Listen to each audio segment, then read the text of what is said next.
Bismillahirrahmanirrahim. Allahümme salli ala Muhammed ve ali Muhammed.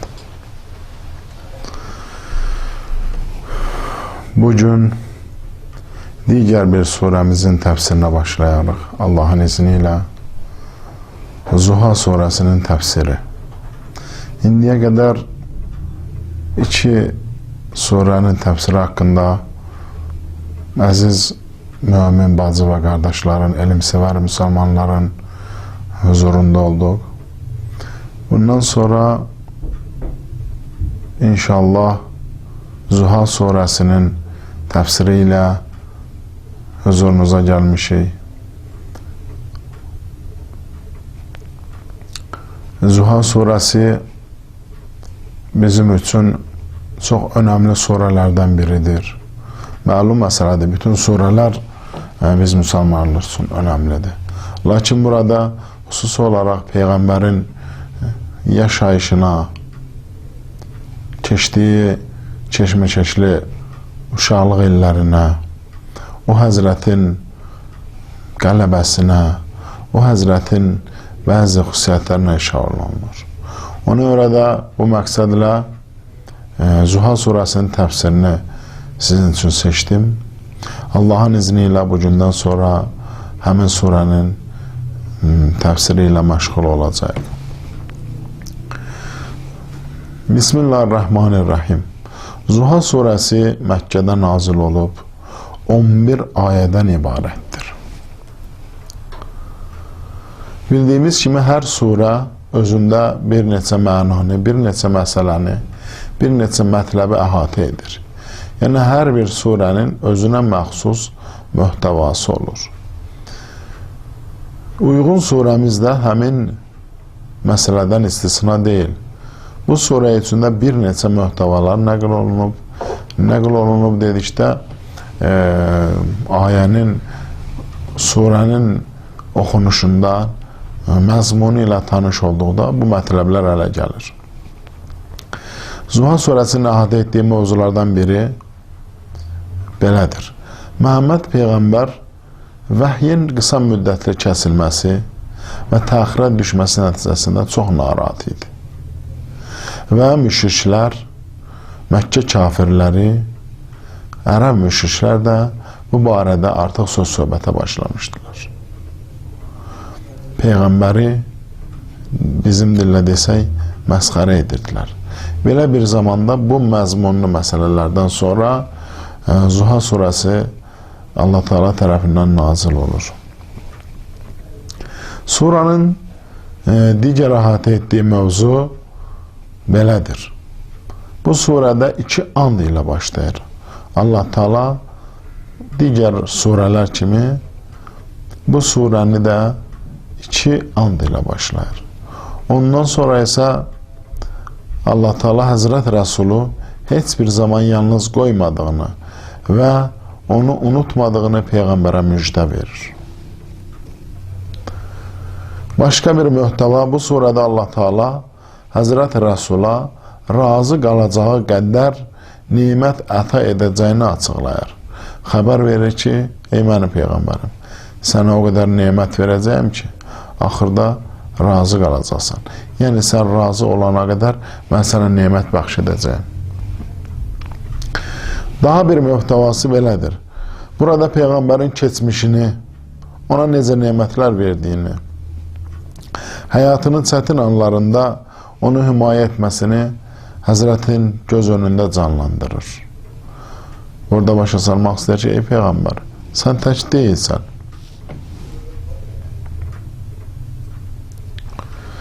Diğer surelerimizdə qeyd etdiyimiz kimi bu surəni də oxumağın özünün bir neçə fəziləti vardır.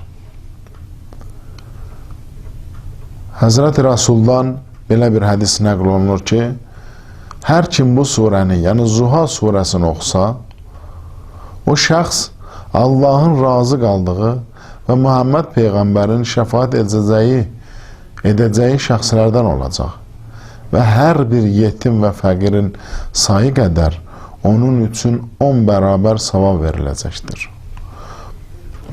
Əlbəttə bu söylədiklərimiz bu surələri oxuyub, onu əməl edən, onu həyatında icra edən şəxslərə aiddir. Təkcə dil ilə oxumaq kifayət eləmir. Ümumi surənin möhtəvasından bir neçə şeydə başa düşülür ki, ayənin sonunda Allah Teala deyir ki, sənə ata etdiklərimizi cəmaata çatdır. Sonunda iki böyük nemətə işarə edir. Buyurur ki, yetimlərə və fəqirlərə qarşı mehriban ol. Mehriban ol və bunu xalqa açıqla. Çünki sən Allah Taala'nın varlıq aləminə olan ilk hədiyyəsisən. Çünki sən böyük bir şəxsiyyətə maliksən. Çünki sən ən kamil ağıla maliksən. Çünki sən ən əbədi kitaba maliksən. Çünki sən rəhmət qapılarının açılmağına səbəb olmusan. Çünki sən aləmlərə bir rəhmətsən. Sənin zatın müqəddəsdir. Sən Allah Taala'nın müqəddəs zatına yaranmış bir varlıqsan. Böyük zat-ı müqəddəsliyə sahibsən. Sən özündən öncəki peyğəmbərlərin ismətinə sahibsən. Onların ismətinə maliksən. Burada bir məsələni nəzərinizə çatdırmaq istəyirəm ki, bir çox rəvayətlərdə əsasən bu iki surə, yəni Zuha və bundan sonraki surə, İnşirah surələri birlikdə bir surə sayılır. Növbəti bəhslərimizdə Allahın izni ilə İnşirah surəsinin də təfsirini nəzərinizə çatdıracağam. Çünki Həmd surəsində Həmddən sonra namazda bir kamil, bir tam surənin oxunması şərtdir. Burada da bunların ikisinin bir yerdə oxunması nəzərdə tutulur. Ona görə də hər namazın rükətində həmddən sonra əgər bir surə, tam bir surə oxumalıqsa, bu iki surəni, Zuha və İnşirah surələrini oxumaq istədikdə onları bir yerdə oxumalıyıq. Namazda bunlar ayrı-ayrılıqda kifayət eləmir. İki surənin möhtəvasına da nəzər yetirdikdə, bunların arasında Bismillah kəlməsi fasilə salsa da, görürük ki, bunların bir-birinə bağlılığı, mətləblərinin bir-birinə uyğunluğu, sanki onların bir-birinin ardıcıl və bir-birinin davamı olmasını bizə çatdırır. Belə bir mətləbi başa düşürük ki, bu İnşirah surəsi Zuha surəsinin davamıdır. Və bu məntiqə, bu açıqlamaya əsasən bəlkə də dərin məsələlər, dərin hikmətləri var. Onu biz adi insanların nəzərinə çatmır. Onu yalnız imamlarımız bilir. Ona görə də bu məntiqə əsasən də iki surəni bir yerdə oxumaq məsləhət görülür. Yəni daha doğrusu iki surənin bir yerdə oxunmasına göstəriş verilmişdir. Bu iki surə hər baxımdan bir surə sayılır, yoxsa yalnız namaz barəsində bir surə hökmündədir? Belə bir sualdır. Yalnız namazda bunu biz ikisini bir yerdə oxumalıyıq, yaxud hər bir zaman, hər bir hökmdə bu iki yerdə oxunur. Bu barədə fiqhi kitablara namazın qiraəti və oxunuşu bölməsinə müraciət etmək lazımdır. Amma ümumi olaraq bunu nəzərinizə çatdıra bilərik ki, bütün alimlərin, bütün müştəhid və fəqihlərin nəzərinə əsasən namazda bu surələrin birinə kifayətlənmək olmaz. Belə başa düşürük ki, namaz mövzusunda fikir qətidir, yektil olaraq alimlər, fəqihlər, müştəhidlər fətva vermişlər ki, namazda bunların ikisi bir yerdə oxumalıdır. Digər məsələlər barəsində açıqlama gəlməmişdir. Ona görə də insan bir surəni oxuyub, onu ötürə bilər, o birisi surəni sonra oxuya bilər və yaxud. Amma namaz xüsusunda bunların ikisi də bir yerdə oxunmalıdır. Birinə namazda kifayətlənmək olmaz. Əksər alimlərin, demək olar ki, bütün alimlərin nəzəri belədir. Bildiyimiz kimi hər bir surənin və yaxud bir çox surənin nazil olma səbəbləri vardır. Hansısa bir hadisə uyğun olaraq, hansısa bir məsələ soruşulduğu zaman, hansısa bir önəmli hadisə baş verdikcə həmin surə nazil olur. Yaxud bəzən həmin ayə, bir ayə filan məsələyə uyğun olaraq nazil olur. Bu məsələ üçün də, bu surənin nazil olması üçün də rəvayətlərdə bir çox açıqlamalar, bir çox rəvayətlər söylənmişdir. Onların arasında ən uyğunu, ən məqsədə doğru çatanı, nəzərimizə ən doğru gələni, əlbəttə bizim yox, böyük alimlərin, İbn Abbasdan nəql olunan rəvayətdir. İbn Abbas belə deyir: 15 gün keçirdi, amma Peyğəmbərə vəhiy nazil olmurdu. Bu zaman müşriklər dedilər: Muhammedin Allahı onu tərk etmiş, ona düşmən kəsilmişdir. Əgər o, Allah tərəfindən məmur olduğu ona doğru deyirsə, vəhiy davamlı olaraq ona nazil olmalıdır. Və müşriklərin, ərəb cahil müşriklərinin bu iddiasından sonra həmin uyğun surəmiz burada nazil oldu. Həmin müşriklərə cavab olaraq Zuha surəsi nazil oldu və söylədiyimiz mühtəva məzmunlarla onlara cavab olaraq bildirdi ki, biz Peyğəmbərimizi tərk etməmişik.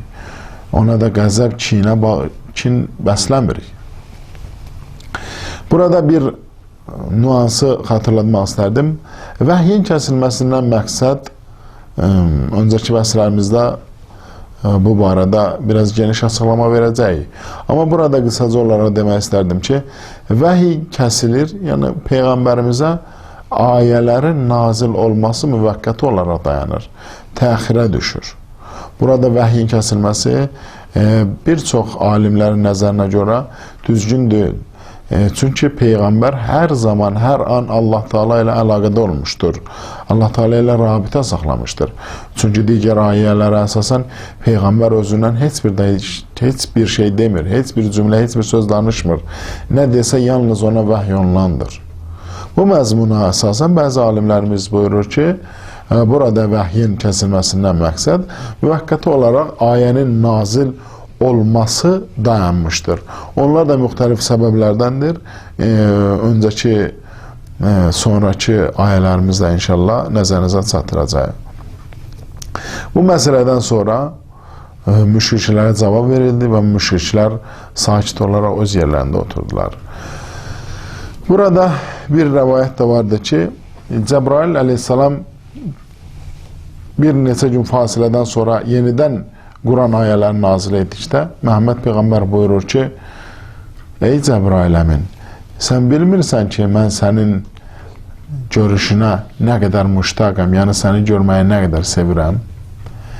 Cəbrail əleyhissalam ona belə cavab verir: ey Peyğəmbər, mən səni səndən də çox görməyə müştaqəm, amma mən vəhiy quluyam, əmrə tabiyəm, əmr quluyam.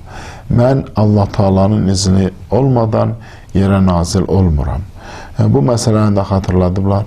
Digər bir məsələ də Peyğəmbərimizdən nəql olunmuşdur ki, bir qrup müsəlman Hazreti Rasulun yanına gedib dedilər ki, ey Allahın Rasulü, niyə artıq sizə vəhiy nazil olmur? Məhəmməd Peyğəmbər onlara belə cavab buyurdu: sizlər barmaqlarınızın arasını yumursunuz, dırnaqlarınızı tutmursunuz. Bu halda mənə vəhiy necə nazil olar? Bu vəhyin Zuha surəsinin nazil olma səbəblərindən biri də budur. Yalnız söylədiyim kimi məqsədə uyğun İbn Abbasdan nəql olunan rəvayətdir. Digər bir sualımız var burada. Vəhyin kəsilmə müddəti neçə gün olmuşdur? Neçə gün olaraq Quran ayəsi Peyğəmbərimizə nazil olmadı? Və Peyğəmbərimiz hər gün göylərə baxırdı, narahat idi ki, niyə nazil olmur? Bu müddət nə qədər çəkmişdir? Neçə gün sürmüşdür? Tarixdə, yəni hədis kitablarında, rəvayətlərdə bir çox rəqəmlər söyləyiblər. 12 gün, 15 gün, 19 gün, 25 gün, hətta bəziləri 45 gün də söyləmişdir. Hamısından az rəqəm isə 2 gün olmuşdur. Ən məşhur rəvayətə görə isə öncədən oxuduğum rəvayət kimi 15 gün İbn Abbasın rəvayətində nəql edilir. Burada bunların mövzuya o qədər də dəxli yoxdur. Məlum məsələdir ki, 2 gün üçün Peyğəmbər narahat olmazdı. Biraz uzun çəkdiyinə görə Peyğəmbər fikirləşir, mənə niyə vəhiy hazır olmur? Müşriklərin, həmin Məkkə kafirlərin ağzı açılır, dedikoduya, qeybətə, söylənilir ki, niyə nazil olmur? Burada belə başa düşülür ki, heç olmasa İbn Abbasın rəvayətindəki kimi 15 gün, ən doğrusunda ki, Allahımız bilər. Burada məqsəd odur ki, uzun bir müddət olaraq vəhyin kəsilməsi, yəni Quran ayəsinin nazil olması dayanmışdır. Sözümü burada müqəddimə olaraq sona yetirirəm. İlk olaraq bəhsimizə giriş olaraq, suranın təfsirinə giriş olaraq lazım olan bəzi məqamları, bəzi mətləbləri nəzərinizə çatdırdım. Bundan sonraki dərslərimizdə, növbəti görüşlərimizdə Zuha surəsinin öz ayələrinin təfsiri ilə məşğul olacaq.